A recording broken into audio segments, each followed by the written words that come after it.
2025 பார்த்தீங்கன்னா நாங்கள் 226 பேரை காசநோயாளியை நாங்கள் கிட்டத்தட்ட 150க்கும் மேற்பட்டவர்கள் வந்து சமூகத்தில் காசநோயாளியாக பரிசோதனைக்கு உட்படுத்தப்பட விட்டால் அவர்களை இனங்காண முடியாது. இதனால் வீட்டிலே இருந்து அவர்களோட மெட்டாக்கள் சேர்ந்து கதைக்கலாமா, அவர்களோட சேர்ந்து ஒரே இடத்துல இருக்கலாமா, அவர்கள் வெளியில கோயிலுக்கோ அல்ல வருடங்களுக்கு செல்லலாமா? நீங்க தொற்று நோயால் ஏற்படுற மரணங்களுக்கு முதற் காரணமாக காசநோய் இருக்கு. இந்த நோயை கண்டறிவதற்கு அல்லது கண்டறியப்பட்ட பின்பு அவர்களுக்கான சிகிச்சைக்கான என்னென்ன வசதிகள் இருக்கிறது? மாண்டு டெஸ்ட்ன்றது வீக்கம் கொண்டு வரும். அந்த நீங்கள் நேரடியாக அந்த மார்பு நோய் சிகிச்சை நிலையத்தை சென்றடையுங்கள். இந்த மார்ச் 24 உலகம் பூராகவே முக்கியமான தினமாக கொண்டு. அனைவருக்கும் வணக்கம். நான் டாக்டர் நித்யானந்தா. இந்த வீடியோவில் மீண்டும் ஒரு பதிவு. நிதி ஹெல்த் கேர்ல இந்த மாதம் நிகழ இருக்கிற ஒரு முக்கியமான நிகழ்வு உங்களை எல்லாருக்கும் தெரியும். காசநோய் என்றால் எல்லாருக்கும் தெரியும். டிபி. இப்போ காசநோய் சம்பந்தமாக மக்களுக்கிடையே பல்வேறு விதமான பயப்பிராந்தியம் வீதி இருக்குது, தேவையில்லாத கருத்துகள் இருக்குது, நம்பிக்கையினமான கருத்துக்கள், அது சம்பந்தமாக கேள்விப்படுறதை கதைக்கிறதே ஒரு பிள்ளையான விஷயமா தான் மக்கள் கனவே கருதி கொண்டிருக்கணும் இந்த நேரத்தில். ஆனால் உங்களுக்கு கனவிற்கு தெரியுமா, இந்த டிவி இலகுவாக, இந்த காசநோய் என்றது இலகுவாக குணப்படுத்தக்கூடிய நோய். அதற்கான பரிசோதனைகள் வசதிகள் யாவும் யாழ் மாவட்டத்தில் மார்பக சிகிச்சை பிரிவு நிலையத்தில் அந்த வைத்திய அதிகாரி, அதற்கு பொறுப்பான வைத்திய அதிகாரியின் மேற்பார்வையில் திறம்பட நடைபெறுகிறது. சகல விதமான பரிசோதனைகள், சகல விதமான மருந்துகள், சகல விதமான வைத்திய ஆலோசனைகள் அனைத்தும் இலவசமாக அரசாங்கத்தினால் வழங்கப்படுகின்ற இடம் மார்பு நோய் சிகிச்சை நிலையம். எனவே தொடர்ச்சியாக 2 கிழமைகளோ அதற்கு மேலாகவோ இருமலை வைத்திருப்பவர்கள் தயவு செய்து தேவையில்லாமல் அரைகுறை வைத்தியங்களை செய்து கொண்டிருக்காமல் நீங்கள் நேரடியாக அந்த மார்பு நோய் சிகிச்சை நிலையத்தை சென்றடையுங்கள். அங்கு உங்களுக்குரிய சகல விதமான ஆலோசனைகளும் பரிசோதனைகளும் மேற்கொள்ளப்பட்டு உரிய வைத்திய வசதிகள் யாவும் ஏற்படுத்தப்பட்டு தரும். உலகத்திலேயே காசநோய் மிகவும் அதிகமாக வேகமாக பரவி வருகின்ற நோயாக இருந்த போதிலும் இலங்கையிலே அதற்கான நடவடிக்கைகள் மிக சிறப்பாக அரசாங்கத்தினால் மேற்கொள்ளப்பட்டு வருகிறது. குறிப்பாக யாழ்ப்பாணத்திலே இந்த பண்ணை சுகாதார கிராமம் என்ற இடத்துல இருக்கிற மார்பு நோய் சிகிச்சை நிலையத்தினால் இந்த செயற்பாடுகள் மிக சிறப்பாக ஒழுங்கமைக்கப்பட்டுள்ளது. அதன் செயற்பாடுகள் யாவற்றையும் சிறப்பாக ஒழுங்கமைத்திருப்பார் டிடிசிஓ மாவட்ட மார்பு நோய் சிகிச்சை ஒருங்கிணைப்பாளர் டாக்டர் சிவபாலன் அவர்கள் இன்று நிகழ்ச்சிக்கு வந்திருக்கிறார். இந்த டிவி சம்பந்தமான கருத்துக்களை உங்களுடன் பகிர்வதற்காக இந்த காலத்தில் இந்த மாதம் வருகின்ற மார்ச் 24 செவ்வாய்க்கிழமை உலகம் பூராகவே இந்த காசநோய் தடுப்பு தினமாக கொண்டாடப்படுகிறது. உங்களுக்கு தெரியும், இந்த காசநோய் தடுப்பு தினம் இலங்கையில் மாத்திரமில்லை உலகம் பூராக கொண்டாடப்படுகிறது. ஏன் மார்ச் 24 ஒரு முக்கியமான தினம்? இந்த மார்ச் 24 உலகம் பூராகவே முக்கியமான தினமாக கொண்டாடப்படுறது ஏனென்றால் இந்த மார்ச் 24ஆம் தேதி தான் இந்த காசநோயை உருவாக்குகின்ற மைக்கோபாக்டீரியம் டியூபர்குலோசிஸ் என்ற இந்த கிருமியை கண்டுபிடிச்ச டாக்டர் ராபர்ட் கொச் அவரது நினைவாகத்தான் இந்த தினத்தில் இந்த காசநோய் தினம் வேர்ல்ட் டியூபர்குலோசிஸ் டே கொண்டாடப்படுகிறது. இந்த வருடத்தின் தீம் கருத்து எங்களால் முடியும் இந்த காசநோயை முடிவுக்கு கொண்டு வர. எனவே வாருங்கள், நாங்கள் நமது யாழ் மாவட்ட சுகாதார மாவட்ட காசநோய் தடுப்பு வைத்திய அதிகாரி டாக்டர் சிவபாலன் அவர்கள் தொடர்ந்து இது சம்பந்தமான என்னென்ன சிகிச்சை நிலைய வசதிகள் இங்கு காணப்படுகிறது, தற்போது யாழ் மாவட்ட காசநோய் நிலவரம் என்ன, அது சம்பந்தமான அவரது நடவடிக்கைகள் சம்பந்தமாக உங்கள் சந்தேகங்களுக்கான பதிலை அவர் தனது இதில் வழங்குவார். பாருங்கள். வணக்கம் டாக்டர் சிவபாலன். அனைவருக்கும் வணக்கம். உலக காசநோய் தினம் மார்ச் 24 அன்று கொண்டாடப்படுகிறது. காசநோய் என்பது ஒரு தொற்று நோய். பொதுவாக சுவாச பையில் ஏற்படுகின்ற ஒரு தொற்று நோய். உலகத்தில் 4 பங்கான மக்கள் காசநோய் தொற்றுக்கு உள்ளாகி இருக்கிறார்கள். ஆனால் அதில் 10 பங்கான ஆக்கள் அவையின் வாழ்க்கை காலத்தில் காச நோயாளிகளாக பெறலாம். அப்போ உங்களுக்கு விளங்கும் இது எவ்வளவு பாரதூரமான அளவுக்கு உலகம் முழுக்க காணப்படுது. இந்த காசநோய் ஒரு பாக்டீரியா, மைக்கோபாக்டீரியம் டியூபர்குலோசிஸ் என்ற ஒரு பாக்டீரியாவால் தான் ஏற்படுகிறது. ஒரு ஆள் தும்மும் போது அல்லது இருமும் போது சத்தமிட்டு சிரிக்கும் போது அவற்றை சுவாசப்பையில் இருந்து காசநோய் கிருமிகள் துகள்களாக ட்ராப்லெட் ஆக காற்றிலே பரவும். இந்த காசநோயானது எமது சுவாசப்பையை மட்டுமன்றி உடம்பின் எந்த பகுதியையும் பாதிக்கலாம். அதாவது நகமும் தலைமயிரும் தவிர உடலின் எந்த பகுதியையும் பாதிக்கக்கூடிய ஆற்றல் உள்ளது அந்த கிருமி. அதனால் நாங்கள் மிகவும் கவனமாக இந்த தொற்று உள்ளதா என்று சந்தேகம் இருந்தால் அதை பரிசோதித்து அதை இருந்தால் அதுக்குரிய ஆரம்பத்திலேயே அந்த சிகிச்சையை நாங்கள் பெற வேண்டும். அதாவது நீங்கள் இந்த காச நோய் வந்து பலருக்கு ஏற்படலாம், நோய் கிருமி தாக்கம் ஏற்படலாம், ஆனால் நோய் அதில் 10 ஒருவருக்கு தான் ஏற்படுகிறது. அவரது உடல்நிலையில் ஏற்படுகிற மாற்றங்களை கொண்டுதான் வரும். எனவே கிருமி தொற்று கிடைத்த எல்லாரும் நோயாளிகள் அல்ல என்ற ஒரு கருத்தை தெளிவுபடுத்தினீர்கள். இந்த நேரத்தில் ஒரு ஆளுக்கு தொடர்ந்து 2 கிழமையா இருமல் இருக்குது, ஒரு சந்தேகமா இருக்குது, வீசிங்கா இருக்கலாம், சளியா இருக்கலாம் தான் எங்கிற பெரும்பாலான ஆட்கள் அதை கமலையிடமா விடுறது. அப்படியான ஆட்கள் தங்களுக்கு காச நோயா அல்லது இது பிள்ளையான வருத்தமா என்ற ஆலோசனையை எங்க பெற்றுக்கொள்ளலாம்? இது சம்பந்தமா ஒரு விளக்கத்தை சொல்லுங்க. உண்மையில் காச நோய் மிகவும் ஆரம்பத்திலே இனங்கண்டால் எந்தவித பாதிப்பும் இல்லாமல், நோயாளிக்கு எந்தவித பாதிப்பும் ஏற்படாமல் நாங்கள் அவர்களை முற்றாக குணப்படுத்த முடியும். இந்த காச நோய் ஒன்று சுவாச பையில் ஏற்படலாம், அல்லது சுவாச பைக்கு வெளியில உள்ள உடம்பின் எந்த பகுதியிலும் ஏற்படலாம்.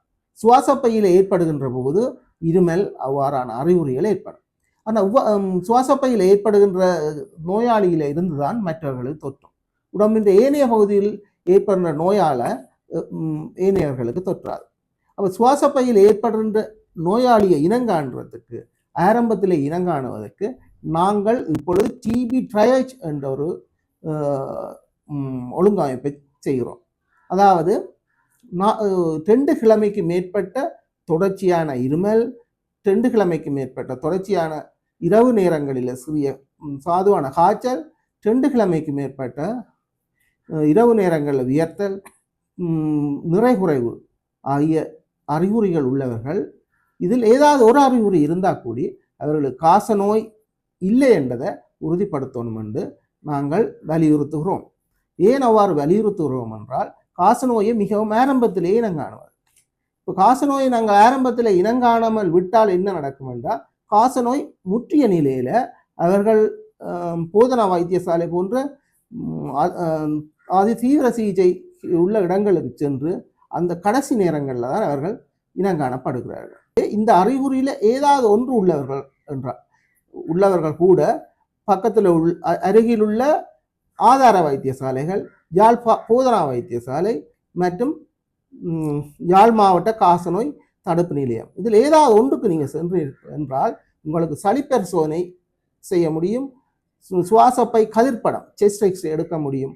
இந்த ரெண்டும் இப்போது கட்டாயம் எடுக்க வேண்டும் காசநோய் என்று நாங்கள் ஒரு ஆளை சந்தேகித்தார். சிவபாலன், இப்போ என்னென்றால் மக்கள் வந்து காசநோயை உறுதிப்படுத்துறதுக்கு மேற்கூறிய வைத்தியசாலை செய்யலாம். உங்களோட மாவட்ட மார்பு சிகிச்சை நிலையம் வந்து பண்ணை சுகாதார கிராமத்தில் இருக்கு. பண்ணையில் அதில் நீங்கள் பொறுப்பதிகாரியாக இருக்கிறீர்கள். அங்கு என்னென்ன வசதிகள் இருக்கு இந்த நோயை கண்டறிவதற்கு, அல்லது கண்டறியப்பட்ட பின்பு அவர்களுக்கான சிகிச்சைக்கான என்னென்ன வசதிகள் இருக்கிறது? அதே நேரத்தில் இப்போ பொதுவாக ஒரு கருத்து இருக்கு, அந்த கையில் ஏதோ குத்தி ஒரு டெஸ்ட் செய்கிறேன்னு சொல்லி, இப்போ அது சம்பந்தமாக மக்களுக்கு அதை தெளிவறிங்க சொன்னான். எல்லாம் காசநோயாளியின் சளியை, அதாவது ஸ்பியூட்டம் சளியை பரிசோதிப்போம். தூக்குக்காட்டி மூலம் அந்த சளியில வந்து காசநோய் கிருமி உள்ளதா என்று நாங்கள் இனங்காணுகின்ற பரிசோதனை செய்வோம். இந்த பரிசோதனை எமது காசநோய் தடுப்பு நிலையத்திலும் ஏனைய ஆதார வைத்தியசாலையிலும் யாழ் போதனா வைத்தியசாலையும் இருக்குது. அதே மாதிரி சுவாசப்பை தொடர்பான கதிர்படம் எக்ஸ்ரே படமும் எங்கும் காணப்படுகிறது.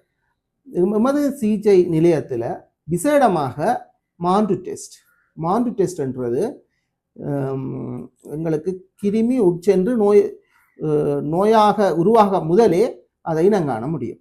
உண்மையில் நாங்கள் அவ்வாறான பரிசோதனையை நாங்கள் காசநோயாளிகளுடன் பழகியவர்களுக்கு, அவற்றை கண்டாக்ட்ஸ் அவர்களோட தொடர்பானவர்களுக்கு தான் செய்வார். மற்றும் மேலும் எமது காசநோய் தடுப்பு நிலையத்தில், காசநோய் கட்டுப்பாட்டு நிலையத்தில் உள்ள ஏனைய வசதிகள் என்னென்னா, டிஎன்ஏ டெஸ்ட் ஒன்று இருக்கிறது, அதாவது ஜீன் எக்ஸ்பர்ட். அந்த பரிசோதனை மூலம் நாங்கள் காசநோயை மிகவும் நுணுக்கமாக, மிக குறைந்த அளவில் அவருக்கு நோய் கிருமி தொற்றி இருந்தால் கூடி நாங்கள் அதை இனங்காண முடியும். மற்றது காசநோய் கிருமியை வளர்க்கிறது கல்ச்சர், அதுவும் நமது காசநோய் நிலையத்தில் உள்ளது. உண்மையில் இலங்கையில் உள்ள 4 ஐடிஎல் என்ற இன்டர்மீடியட் கல்ச்சர் லேபில் காச நோய் சிகிச்சை யாழ் மாவட்ட காசநோய் நிலையத்தில் உள்ள கல்ச்சர் லேபும் உண்டு. மற்றது இப்போ ட்ரூநெட் அண்ட் இன்னொரு டிஎன்ஏ டெஸ்ட் ஒன்று இருக்குது, அதன் பிசிஆர் டெஸ்ட். அதன் மூலமும் நாங்கள் மிகவும் கெதியாக காசநோயை நாங்கள் காண முடியும். யாழ்ப்பாண வைத்தியசாலையில் HRCT என்று செஸ் சிடி பட பரிசோதனை மூலம் மிகவும் நுணுக்கமாக காசநோயை நாங்கள் காணுகிறார்கள். யாழ் மாவட்டத்தில் இப்பொழுது காசநோய் சிகிச்சைக்கு மிகவும் உதவியாக இருக்கிற கன்சல்டன்ட் ரெஸ்பிரேட்டரி டிவிஷன் சுவாச சிகிச்சை நிபுணர்கள் 2 பேர் இருக்கிறார்கள், doctor Aadhavan sir and doctor Seyon sir.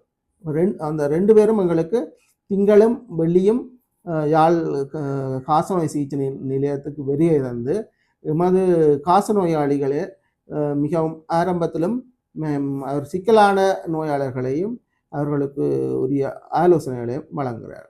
காசநோய் பாசிட்டிவாக நீங்கள் 2 விதமாக கண்டுபிடிக்கிறீர்கள். அந்த கண்டுபிடிச்சி பாசிட்டிவானாக்களை கோப்பாயில் உள்ள வைத்தியசாலையில் வைத்து அங்கே இருக்கிற விடுதியில் சிகிச்சை வழங்கி விடுறீர்கள் என்ற தகவலை தெரிவிச்சிகள். மிகவும் நம்பிக்கையான ஒரு செய்தி, இது பயப்பட தேவையில்லை. ஆனால் நாங்கள் கேள்விப்படல, சிலர் வைத்தியசாலைக்கு நீங்கள் விடாமலே நேரடியாக மருந்தை கொடுத்து வீட்டை விடுவதாக பார்த்துருக்குறோம். இப்போ என்னென்னா மக்கள்கிட்ட ஒரு கேள்வி என்னென்னா, அப்படி அவர்கள் வீட்டுக்கு விரைக்கலாம், அங்கே ஒரு சின்ன ஒரு மன நெருடல், ஒரு சந்தேகம் வருது.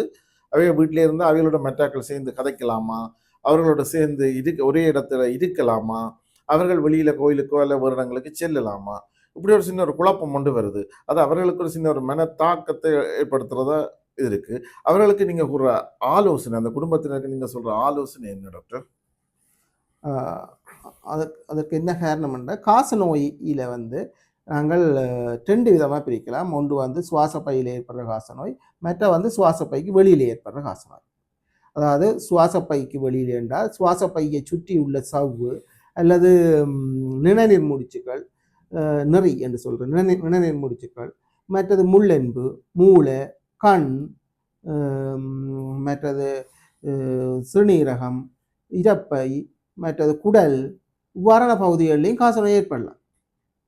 அப்போ அவ்வாறான பகுதிகளில் ஏற்படுற காசநோய் மற்றவர்களுக்கு தொற்றாது. அதாவது எக்ஸ்ட்ரா பல்மனரி டிபி, அதாவது சுவாச பைக்கு வெளியே ஏற்படுற காசநோய் மற்றவர்களுக்கு தொற்றாது. சுவாச பையில் சிமியோ பாசிட்டிவான ஆக்கள்லேருந்து தொற்றும். அவ்வாறான ஆக்களை தான் நாங்கள் 2 கிழமைக்கு கோப்பாய் டிவி போர்ட்டில் வச்சு மருந்து கொடுத்து விட்டு தான் அவர்களை வீட்டுக்கு அனுப்புகிறோம். உண்மையில் ஒரு 2 கிழமைக்கு ஒழுங்காக மருந்து போட்டு அவர்களிருந்து தொற்றுற தன்மை குறைவு. ஆனால் அந்த 2 கிழமை மட்டும் போதுமானது அல்ல. ஏனென்றால் 2 மாதத்துக்கு பிறகு ஒரு சிலர் பாசிட்டிவாக வந்திருக்கிறீங்க. ஆனபடியாக நாங்கள் 2 மாதம் வரையும்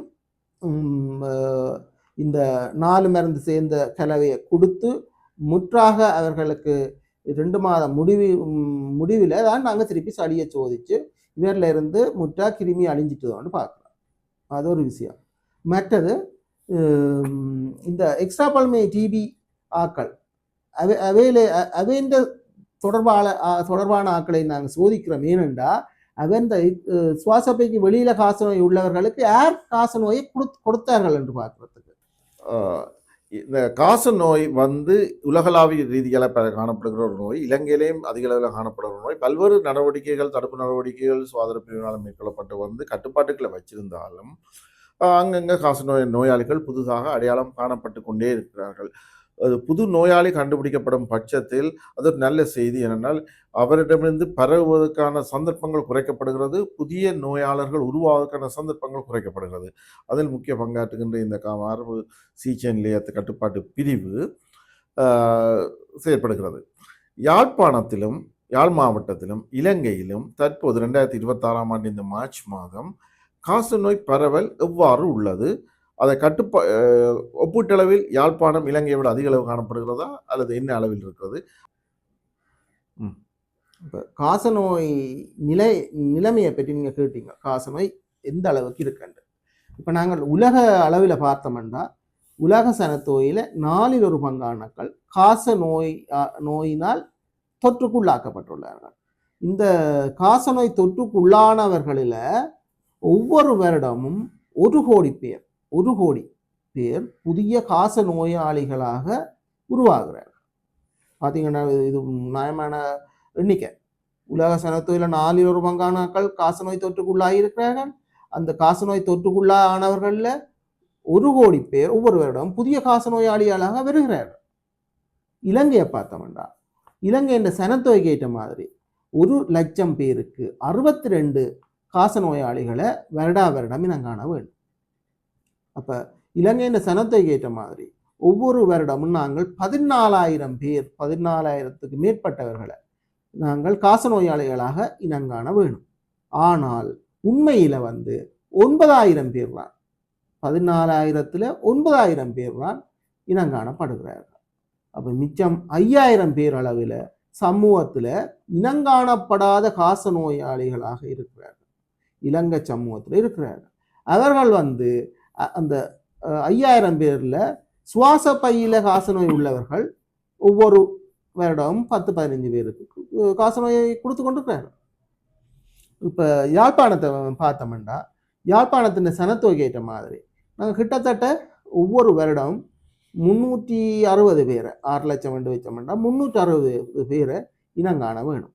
ஆனால் நாங்கள் இனங்காண்ற அளவு உண்மையை 250க்கு அளவில் தான் இனங்காண்றோம். இப்போ கடந்த 2024ஆம் ஆண்டை பார்த்தீங்களா நாங்கள் 259 பேரை காச நோயாளிகளாக இனங்கண்டிருக்கிறோம். 2025 பார்த்தீங்களா நாங்கள் 226 பேரை காச நோயாளியாக இனங்கண்டிருக்கிறோம். ஆனால் நாங்கள் இனங்காணப்பட வேண்டிய ஆட்கள் 2025ல் 380 பேர். ஆனால் நாங்கள் இனங்கண்ட ஆட்கள் 226 பேர். மிச்சம் கிட்டத்தட்ட 150க்கும் மேற்பட்டவர்கள் சமூகத்தில் காச நோயாளிகளாக இருக்கிறாங்க. உண்மையில் இந்த அறிகுறிகள் உள்ள இவரும் ஒழுங்காக பரிசோதனைக்கு உட்படுத்தப்படா விட்டால் அவர்களை இனங்காண முடியாது. இதனால் தான் இந்த நோயை முற்றாக ஒழிக்க முடியாமல் இருக்கிறது. உண்மையில் பார்த்தீங்கன்னா இலங்கையிலையும் சரி உலகத்திலையும் சரி தொற்று நோய்களில் மரணத்தை ஏற்படுத்துகிற நோய் இந்த முதலாவது நோயாக காச நோய் காணப்படுது. இலங்கையில் உங்களுக்கு தெரியுமோ இலங்கையில் தொற்று நோயால் ஏற்படுற மரணங்களுக்கு முதற் காரணமாக காச நோய் இருக்குது. இந்த கொரோனா காலத்தில் கொரோனா இருந்தது, அதற்கு பிறகும் அதற்கு முதலும் காச நோய் தான் இருக்குது. அப்போ காச நோயின் தீவிரத்தன்மையை உண்மையாக அது பெரிய அளவுக்கு வெளிப்படுத்தப்படாமல் இருக்குது. மிக முக்கிய தகவலை சொன்னீங்கள். இந்த 2026ஆம் ஆண்டுக்குரிய எங்களோட world TB day theme yes we can do எந்த டிபி, அதாவது இந்த டிபியை எங்களால் முடிவுக்கு கொண்டு வர முடியும். அதான் இந்த கருத்து, இந்த பொருள் கருப்பொருளாக வச்சு கொண்டாட இருக்கிறோம், செயற்படுத்த இருக்கிறோம். இப்போ இந்த இவற்றை கருத்தின்படி பார்த்தால் நாங்கள் 100 நோயாளிகளுக்கு மேலே யாழ் மாவட்டத்திலேயே அடையாளம் காணாமல் இருக்கிறோம். அப்போ மக்கள் எவ்வளோ அசட்டியினமாக இருக்கிறீர்கள். அதான் நாங்கள் எங்களோட சொல்ல வந்த கருத்து. இந்த பதிவில் நான் சொல்ல வர கருத்து, இருமல், சளி, இரவில் வெயிட் குறைகிறது, இரவில் இருக்க மெல்லிய காய்ச்சல், இப்படியான அறிகுறி இருக்கிறார்கள். சும்மா சளி நோமல் அது ஒன்று இருக்காமல் ஒரு பயத்தை அதாவது உங்களோட நலனுக்காக நாட்டின் நலனுக்காக உங்களிடமிருந்து சில வேளை டிவியாக இருக்கலாம், ஒரு ஆளுக்கு 1000ல் ஒரு ஆளுக்கு டிவியாக இருக்கலாம்.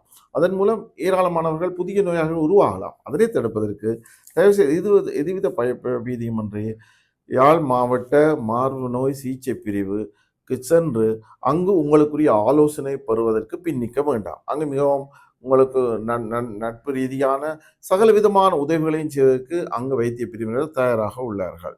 எனவே இந்த நாளில் மார்ச் 24 இந்த வருடம் 2026 உலக சுகாதார தினம், உலக டிபி டே, டியூபர்குலோசிஸ் டே கொண்டாடப்படுகின்ற இந்த நேரத்தில் தயவு செய்து மீண்டும் ஒரு முக்கிய கருத்தை உங்களுக்கு வைக்கிறோம்.